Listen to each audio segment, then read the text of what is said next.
40 minutos, arrancamos ya en el último bloque de la semana de la Resistencia. Coméntanos, Horacio, ¿de qué se trata? Bien, creemos que es necesario traer una noticia que ha sido extremadamente relevante por las connotaciones que va a tener tanto a nivel local en Europa como su extensión en el mundo, porque ya se marcó un precedente que es la siguiente. El Parlamento de la Unión Europea ha aprobado días atrás, más particularmente el jueves, un documento a favor del aborto inducido. En dicho documento, que en realidad es un informe, para ser mucho más preciso, denominado el informe Matic, en honor a quien lo presente, que es un eurodiputado croata de apellido Matic, justamente, donde se presenta la idea en este informe de que el aborto inducido no solamente que es una cuestión esencial para la salud de las mujeres, sino un derecho humano universal. Y uno diría, ¿cuál es lo curioso de esta noticia? Bueno, que de hecho el Parlamento Europeo votó a favor de dicho informe, 378 en contra de los 255 que resistieron el famoso informe Matic. Es decir, primero que todo, ya vemos cuál es la función de la Unión Europea, que comienza siendo en un inicio, y esto lo escribo en parte de mi libro, cuando hablo del globalismo, la Unión Europea comienza siendo una suerte de organismo pro, de, en pro protección, valga la redundancia con las palabras, de la economía de sus países miembros, al menos de fomentar la eliminación de ciertas trabas burocráticas, flexibilizar el intercambio de bienes y servicios para convertirse posteriormente en una simple organización ideológica dispuestas a vulnerar las soberanías de los estados partes. Podemos ver un ejemplo concreto que acompaña esta noticia, lo que ha acontecido particularmente con Hungría, que en dicha nación, al resistir la agenda LGBT, se encuentra en este momento en un serio peligro, tanto político como económico, por parte de la extorsión ideológica que realiza dicha Unión Europea, dicho Parlamento particularmente, que incluso se está previendo la votación para su expulsión. Que si a mí me preguntan sinceramente en este momento, creo que sería un favor impresionante para Hungría. Volviendo al tema de noticia que nos trae aquí en este momento, es que algunos países miembros de la Unión Europea en dicho continente poseen legislaciones que promueven ya y que ya facilitan que el aborto inducido sea financiado por los impuestos de sus ciudadanos. Ahora, cuando esto se establece ya a nivel europeo, acá está el tema de fondo, aún aquellas personas que viven en países, entiéndase como Polonia o como Hungría, deberían estar financiando los abortos que se practique gente, por ejemplo, en Suecia. Se va a hablar de países progresistas, digamos. Entonces, esto que ha generado la alarma en más de uno, que en una pequeña parte, si se le quiere encontrar el lado positivo, más allá de la infinidad de almas que se pierden en el camino, es que reaviva el espíritu euroescéptico. De hecho, la Unión Europea, al publicar este documento, lo que está apuntando justamente es en influir y en torcer la voluntad de aquellos países que todavía se mantienen, podríamos decir, grandes rasgos, conservadores. Y acá la oposición a esta resolución radical genera una suerte de resistencia mermada. ¿Por qué? Porque vamos de vuelta. Van a aparecer y están apareciendo países como Hungría, Polonia, una pequeña reacción en algunos eurodiputados de Francia, algunos eurodiputados de España, pero la presión mayoritaria ya se empieza a ejercer. ¿Por qué? Porque al controlar la Unión Europea parte de la circulación económica, todos saben que por cómo funciona el mundo, no es lo mismo defender la soberanía nacional cuando uno puede mantener, digamos, por cuerdas separadas las relaciones comerciales con las demás potencias, a cuando tus relaciones comerciales con las demás potencias están supeditadas previamente a la aprobación ideológica de estos grandes defensores de la libertad y de la propiedad privada. Como se ve, es una enorme estafa, una suerte de coerción, incluso podríamos decir coacción moral que se realiza sobre las personas. Así que para no extenderme tanto, porque sabemos que los tiempos son bastantes complejos, creo que es necesario seguir defendiendo lo que es la fertilidad, la natalidad la población de una nación. Creo que es importante, si tuviera que cerrar este tipo de noticias que son trágicas para más de uno, porque en un mundo en el cual se está viendo, y esto es un dato objetivo, cómo las tasas de fertilidad caen, cómo las tasas de natalidad caen, podríamos tomar el ejemplo paradigmático de España. Podríamos tomar que hoy, al ritmo de la caída de la tasa de fertilidad que posee España, si se mantiene por debajo de 2,1, en 1,7 en ese momento, para el 2100 España como nación desaparece. Luego será sustituido, ya veremos por quiénes. Y tiene un pequeño problema al respecto. Italia fue uno de los países más golpeados si no tiene un recambio generacional. Tasa de fertilidad significa que en edad reproductiva, ¿cuántos hijos tiene la mujer en promedio en dicha nación? En una edad reproductiva. Ahora, cambio generacional significa, bueno, cuántos jóvenes van reemplazando la franja etaria que se va, entre comillas, yendo de este mundo. Italia, ¿por qué fue tan golpeado por la pandemia? Justamente porque no tiene este recambio generacional. Aparece esta cultura antinatalista, esta cultura tanática que ya hemos desarrollado una conferencia anoche en mi canal, donde se ve cuáles son las consecuencias de estas políticas. ¿Qué hace la Unión Europea?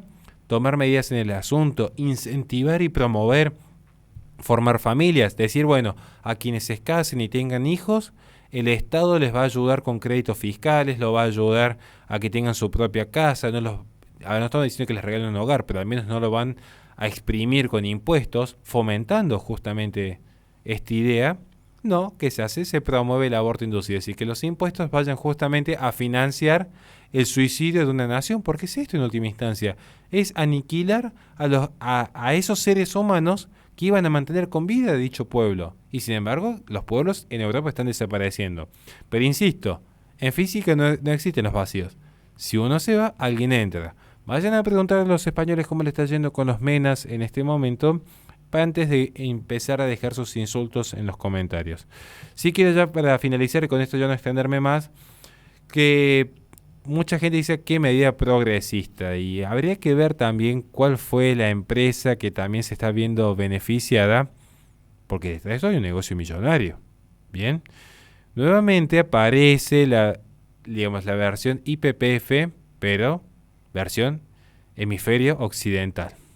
Es como curioso, es como me recuerda mucho al escudo del Barcelona, ¿vos sabés? Porque es como que tiene un escudo para casi todo Occidente, pero para otras partes del mundo son más correctos políticamente, digamos. Entonces, esto también quería marcarlo, a buen entender pocas palabras, no podemos decir toda la información completa porque saben los mecanismos de censura que tienen las redes, pero sí remarcar, decir, en unas naciones que están siendo totalmente acribilladas y diezmadas por estas guerras híbridas, donde sus tasas de natalidad están cada vez peor, y no me refiero solo a Europa, podríamos hablar de Argentina, podríamos hablar de Chile, podríamos hablar de Japón, podríamos hablar del mundo en general, los criterios civilizatorios occidentales han desaparecido. ¿Qué es lo que queda? Una homogeneidad globalista, burócrata, que están haciendo de la sangre inocente un negocio millonario. Y claramente que los parásitos, los eurodiputados, fieles a lo que es su destino como parásitos, siguen succionando la sangre de la gente de bien.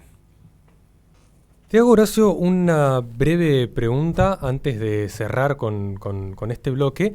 Y es que teóricamente hace 100 años un habitante de Europa tenía cierto nivel adquisitivo, cierto nivel de riqueza, y hoy en día tiene otro.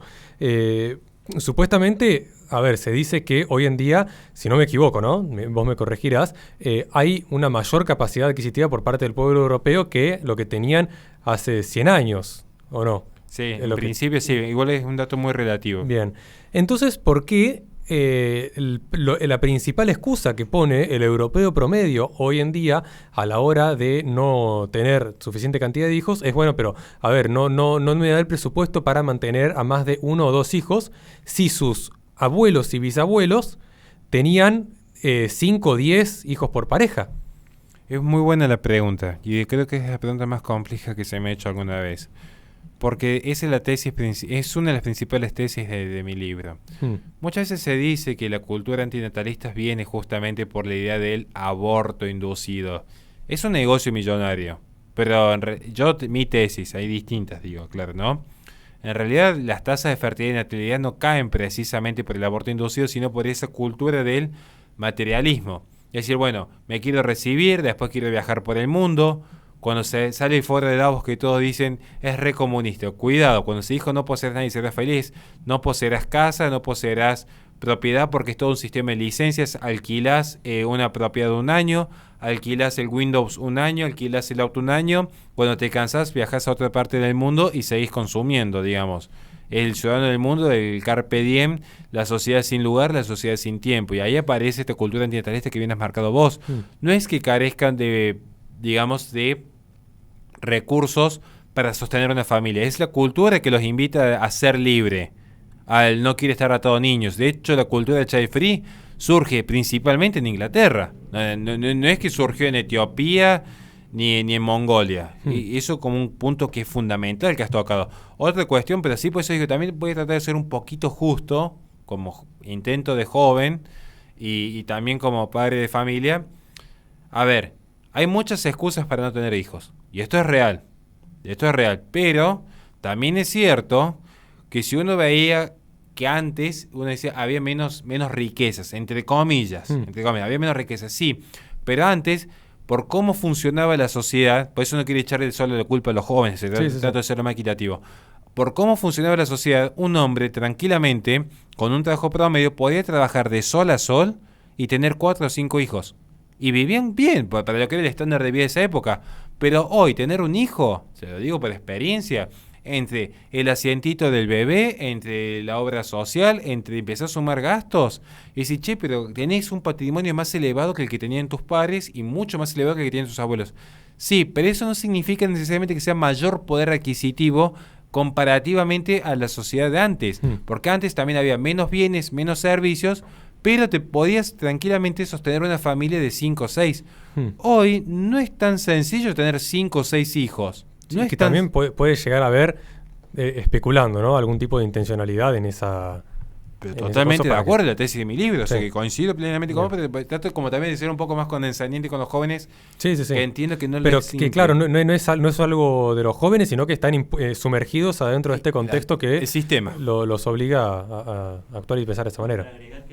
Hay un programa en Hungría familiar económico que te da beneficios por tener hijos y te dan incluso hasta planes para sacar autos que tienen lugar para 7 personas, para una familia de 7 y también que si vos vas teniendo cierta cantidad de hijos te dan un préstamo y ese préstamo se va extinguiendo de acuerdo a la cantidad de hijos que vos vas teniendo. Por ejemplo, tenés 4, se extingue y en 4 partes el préstamo, por ejemplo. Ya lo vamos a tratar bien el tema. Referido a eso en el vivo con Pablo Pérez, está en la parte donde él explica que está cortado, si no falla la memoria, para otro video más corto en todas las políticas pro familia que promueve Hungría, no solamente en cuestiones económicas, sino también en ayudas de reducción de impuestos, préstamos, la forma de pago y un montón de cuestiones. Bien.